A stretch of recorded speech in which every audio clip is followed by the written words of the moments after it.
Welcome to the Eat Well, Sleep Great, Run Far podcast. My name is Will Frantz, and I'm here to help you go farther, faster, and longer without injuries, gut problems, or giving up your favorite foods. This episode was originally recorded as a weekly live in the Trail and Ultra Running Nutrition group on Facebook. If you'd like to join these lives, watch past replays, or get any of the written summaries I do for these weekly, please head to the link in the show notes, drop me a comment. I'm happy to help you out. Now, let's get on with the episode. All right, looks like we are live, at least on my end. So, whenever I start working with somebody, be it new athlete or just someone trying to run an ultra and getting a little bit of advice, the first thing I want to help them do is improve their race day nutrition strategies so they can at least finish the race. And that always starts with hydration. Specifically, it starts with a sweat test. So most people would do better if they started planning their personal hydration strategy a lot earlier. And people vary a lot when it comes to how much fluid they need on a day-to-day, and especially in a race. And if we're going to design our own hydration strategy, you're best off to start with a sweat test. So how do we do that? Right before you get ready to go on a run, usually about 60 to 90 minute run, you'll pee, and then you'll weigh yourself naked before you go out, and then go for a run about the 60 to 90 minute range at race pace. If you go for a really hard sprint interval workout and you're regularly hitting something like a pace of 4 minutes per mile, then the sweat rate you get is probably not very relevant to your ultra performance. So we want to be going for a run more or less at race pace. And then when you get back, you'll dry off and weigh yourself naked again, and then subtract any water you consumed. So if you consumed like half a liter of water on your run, you'll subtract that as well. And then whatever the remaining difference is more or less your sweat rate. So if you had to pee, you can also assume that that's somewhere in the like 300 to 500 milliliter range, and maybe add that back in. But that's really personally dependent, and if you have the time, I would consider just redoing the test on the next like 60 to 90 minute run you have on your schedule. And then do that a few times throughout your year, and you'll get an idea of what your sweat rate will be. It will change month to month or season to season, especially if you live in a really varied climate. So in Utah, we can see like 100-degree temperature swing throughout the year. Some places are even more than that. Some days it'll be 0 in the winter, and some days in the summer it'll be like 105. And I just did a sweat test recently, and my sweat test at about 35 degrees outside when the sun is out is like about 3/4 of a liter. And I know for a fact in June I sweat a lot more than that. You will sweat more when it's hotter. Your sweat glands produce more sweat. They get bigger. You just bleed more liquid when it's hot. So we should do this a few times throughout the year if you want it to be really useful. And we can actually get some extra information for that as well. So if somebody's running, say, like the Badwater 135, most of us do not live in a climate anything resembling Death Valley. It is hotter than most places we live. So if we get a sweat rate, say 30 degrees, and then 50, and then 80, and then maybe even 100, we might have some sort of linear or slightly exponential path that we can project what our sweat rate might be at the like 130 degrees that is sometimes Badwater. So this is the thing you can do to like predict what your rates might be as well, not just see what they are. And then once you have your sweat rate, you want to target something close to that liquid intake per hour. Now, if you can't, I'll get back to that, but what if you can't do a sweat test? I would start with a target of like half a liter to a liter per hour in the winter, and about 1 to 2 liters per hour in the summer. That fits really well within these average ranges of fluid loss that we tend to see across a lot of athletes. Now, there are some people that fall way outside of this range, which is why a sweat test is super helpful a lot of the time. when I was living in Tucson, Arizona, I met someone who lost about 12 pounds in an hour when running in the summer. That is about 6 liters of water in an hour. Granted, he's a very heavy sweater, but the standard recommendation of like half a liter to a liter certainly would not serve him. So figuring out your personal tendencies is always best, but if we want to start with a general target, about half liter or like a pint to a liter, which is about a quart in the winter, and then a liter to 2 liters in the summer per hour is a pretty decent target. And all that said, the upper end of water absorption, the amount that your body can actually take in per hour, is about 1.5 liters. So if you lose a lot more than that over the course of an hour, you might try something like some of these pre-hydration mixes. And I know Scratch Labs makes one. I'm not sure who else does, but these products are very high in sodium. And what they do is they try to use that amount of sodium like within a day or so before your race to create a little bit of what we could call functional bloating in the like day or two prior to your race. It is the same but opposite strategy of how fighters and like Olympic weightlifters will drop a ton of weight in the week leading up to weigh-in. Now for most people, these products are unnecessary. You don't need to hyperload with sodium in order to hydrate well during a race, but they can be a tool for some of these like far out of the norm excessive sweaters, right? And further, if you have like, I think all of these products have a warning on them, but just in case, like if you have heart disease or high blood pressure or kidney issues, they're probably also not a good idea. But if you're in good health and you're a very heavy sweater, they might help you perform much better by like preloading your hydration going into a race. Now, even though 1.5 liters is the most that you can probably absorb, give or take, that's not saying that it's the maximum that you should try to drink. Water does more than just hydrate. It is also one of our primary sources of temperature control. So if you're doing something like Badwater or the Twisted Fork out here that I'll be doing in June, or any of these other like hot, notoriously sunny races, then you might need a little extra than just absorption to help you, because it'll not just be like trying to rehydrate you, you're also trying to control temperature from the inside. That is one other thing that water does. Now, for your sweat rate, once you have a target, you should create some kind of schedule. And some people use timers, some people like ding every mile, but from a hydration and nutrition standpoint, it's like small doses more often will provide better performance. And I like to think of it like an IV, like an intravenous fluid. Like the more you can mimic that IV, the better. If we are constantly doing these huge up and down swings, then we're more likely to end up with issues. If we can create this nice, stable, consistent level, you're probably going to do a lot better. Now, I have some people ask me, why not just drink to thirst?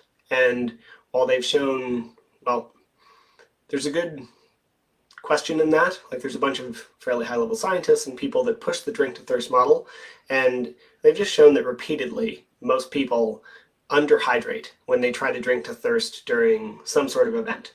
And that's not a big deal for shorter events like a 5K or a 10K or even marathons for some like faster people. But all of the dehydration will stack on itself hour after hour. So if you're running a 50 or a 100 miler, or you're going for like 12, 24, sometimes over 30 hours, it is really easy to slowly get behind and end up just deep in a hole. So drinking to thirst doesn't work very well at that point. And if you're at and dehydration can lead to some really bad things. So if you're dehydrated, you're at a much higher risk for rhabdomyolysis, which is rhabdo, and the risk is particularly high if we have something like a very mountainous, hot race. And that is because rhabdo comes from the breakdown of your muscles ending up in like bloodstream and struggling with your kidneys, right? So if you're having this very mountainous race with a lot of descents, your muscles are getting wrecked. And then if you're dehydrated, your kidneys can't clear all of that, so you end up in trouble. And rhabdo can be fatal if not treated immediately. At the very least, it's probably going to end up with a hospital visit, so why risk it? We need to create we should create some sort of hydration schedule that will help us. And then on the other end, if you overhydrate without consuming any sodium, you can get hyponatremia, which was fairly common in marathons for a little bit. And this is why we ended up with the drink to thirst model, because they were combating the hyponatremia that we were seeing in marathons, but that doesn't necessarily apply to ultra runners. And this is why we should create some sort of sodium plan as well. And a good starting point for most people is about 500 milligrams of sodium per liter of water, and that's from all sources. And so, your Tailwind, salt, pretzel, some of those chips you ate, all of the sodium in there, we're trying to get a target that helps go with our water intake so we can avoid hyponatremia. Hyponatremia is when you end up with a very low ratio of salt to water in your bloodstream, and again, it can also be fatal. It's dangerous. So that 500 milligrams per liter of water, that's about a quarter teaspoon of table salt, which is about a gram, because table salt also contains a bunch of chloride. And that's a bit above average as far as salt losses, but it's a really decent starting point. And if you start there and maybe go up even a little bit, you'll do pretty well. And if you're a particularly salty sweater, you might need more. Like, that varies due to genetics. If you're not sure, go out for a run in a black t-shirt and you will end up caked in white. I used to see this a lot when I was bike messenger in Tucson. My black t-shirt would end up caked in white. And you'll notice fairly quickly if you're bleeding a lot of salt through your sweat. Now, how do we know if we've gone over or under on our salt? It's tough, because too much salt and too little, the symptoms can look really similar. You might end up with puffy hands, or your water intake's not gonna, your urine's not gonna change all that much. So the main key difference is if salt tastes good, then you're still pretty well in the clear. If it starts to taste disgusting or excessively salty, you have too much salt. Your kidneys have a pretty good line of communication directly to your taste buds. So if salt tastes terrible, then you're probably already too high, or on salt. We cut it. And you can do this experiment. Go for a particularly difficult workout, sweat a lot, come back, eat a little bit of salt, probably tastes fairly good. And then after you've finished try again after you finished a big meal and you're fairly well hydrated and you haven't done much throughout the day. If you lick the salt, it's probably going to be a little on the disgustingly salty side. So if salt doesn't taste good to you, you probably have enough of it. Now, another purpose of salt, or sodium, is it helps you retain water better. So if you're trying to replace sweat losses with pure water, you actually need to consume a lot more, because it's not going to absorb as well. So you need probably about 150% of your original sweat loss. So if you lose about 1 liter an hour, you probably need to drink 1.5 liters of pure water just to replace that sweat. I don't recommend it, because again, pushing to hyponatremia, but that's kind of where that would go. Whereas if you add some salt and maybe a little bit of carbohydrate, it's much closer to a 1-to-1 ratio. So it's not just that it keeps you safe and helps and might prevent cramps in some people, very debated, but it'll also help you have to drink less. So, and then on that note, please do not make a sodium plan per hour. Posted something about this on my Instagram today, but always base your sodium plan or your sodium intake on the liquid you consume. So if you end up in a much hotter race than planned and your liquid intake increases, but your sodium stays the same, you're asking for fairly large problems. These things need to scale together. And most of the time, if we see some kind of sodium recommendation based on time, it's not going to cause a lot of problems, because very few people exercise for over 4 hours. So they can give the recommendation of 250 to 400 milligrams per hour and not have it be an issue. But most ultra marathons are not, the average athletic activity. And we're likely to see problems stack hour after hour after hour. So we have to plan a little more, and our sodium, especially in this space, should always be based on our water or fluid intake than based on time. Now, aside from the big health concerns that I talked about, you cannot intake food if you are dehydrated. Your blood plasma is largely water, and during an ultra, you've already reduced your blood flow to the stomach. All of your blood is in your legs.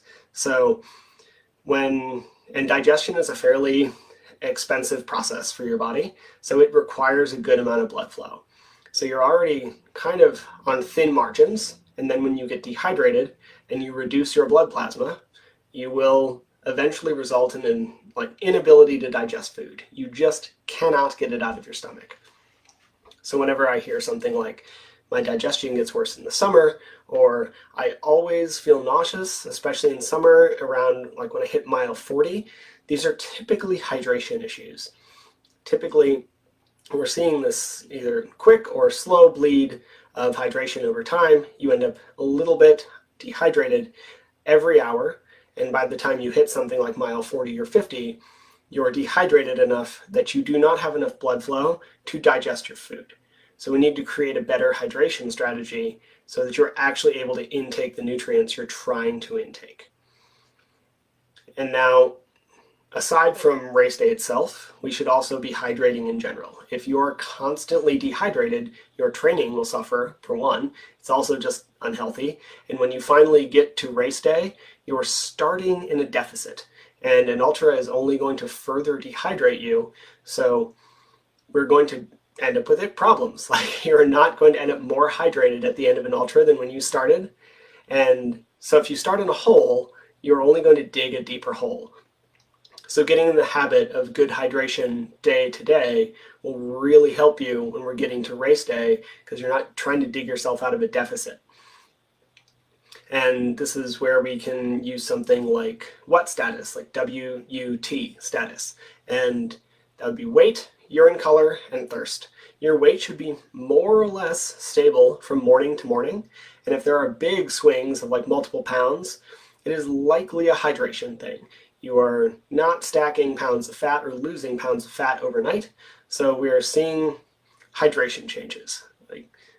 Current very common story about this is the keto diet. You'll hear someone say, I went keto and I lost 8 pounds in a week. And that is because you depleted a lot of glycogen and you lost a lot of water in the process. Same deal here. If you're seeing big swings in your weight, it is almost certainly hydration related. Now, your urine color should also be light yellow, and the first morning urine is where this really matters. If you drink 2 liters of water in 20 minutes, a lot of it's going to flush straight through you, and your pee will be clear, but that doesn't mean you've actually hydrated well. Whereas in the morning, that urine color is a really good indicator of our hydration. And that is where that recommendation originally came from. A lot of us have seen a urine chart somewhere, either in a gym or an office, and that is not supposed to be always throughout your day. It's not a bad indicator, but it was designed to be done first thing in the morning. So we're trying to keep an eye on this from day to day. And thirst. If you're thirsty, you should probably drink some water. It's a pretty good indicator, especially in your day-to-day life. Not so much during training, but especially in your day-to-day life. Thirst is a really good indicator that you should drink some fluid. And different people need different amounts from day to day. Most athletes would do well to target about half their body weight in ounces, half their body weight in pounds in ounces. So for me, I currently weigh 180, I think. So it'd be 90, and then I'm going to try to add 10 to that. So I'm going to try to get about 100 ounces of water in per day, give or take. And then try to spread that out through your day. Don't just pound all of that in at the end of the day. It will just run right through you, and you'll probably have to wake up in the middle of the night to pee. You want to slowly space this out throughout your day so that we stay well hydrated. Now, finally, you do not get better at dealing with hydration from a physical standpoint. You might get better at the mental struggle of feeling dehydrated, but you do not create physical adaptations to dehydration. So intentionally running while dehydrated is useless and very potentially dangerous. A fairly experienced runner died last summer because he was running in a new location. He got heat stroke and couldn't find water, and he died. And It's really sad and absolutely unnecessary. We should all just go out a little bit prepared and take care of ourselves because, things happen. And ultras they often take place in like hot, fairly remote conditions. And we just want to make sure that we all stay healthy and safe. And yeah, we also want to, perform well and get to the finish and get a good time. But at the bare minimum, we should stay healthy and safe. And one of the fastest ways we can both improve times and keep ourselves safe is to properly hydrate through our training and also through the event. So I would actually start practicing this now. I know some people have races coming up fairly soon, but a lot of them are months out. And this is still a really good time to start working on your hydration. Get that sweat test, see what it's like in February, and then do another one maybe in April, and do another one in June, and kind of see what your hydration needs, how they change over the year. See how your hydration needs change throughout the year. So to recap, do a sweat test if you're able. Try to replenish a large portion of the lost fluids. Make sure to get in some sodium and start practicing early. And I'm going to be making some kind of guide on this soon, very similar in style to that meal guide, but it's going to be all about race nutrition, and hydration is going to be a big part of that. So keep an eye out. If you have any questions, please shoot them to me. I'm happy to help you with this, and I hope you have a really good rest of your day, and I'll be back next week. Have a good one. Thank you for listening to the show. To be clear, I'm not a doctor nor a registered dietitian, and nothing you heard was medical advice. You should always speak with a qualified medical professional before making any changes to your training regimen. If you enjoy the podcast or found it useful, please take a couple seconds to give it a rating or share it with a friend. Every little bit helps. And if you want more of this information, please head to the Trail and Ultra Running Nutrition group on Facebook. You'll be in good company with other like-minded people who like to do hard stuff outside.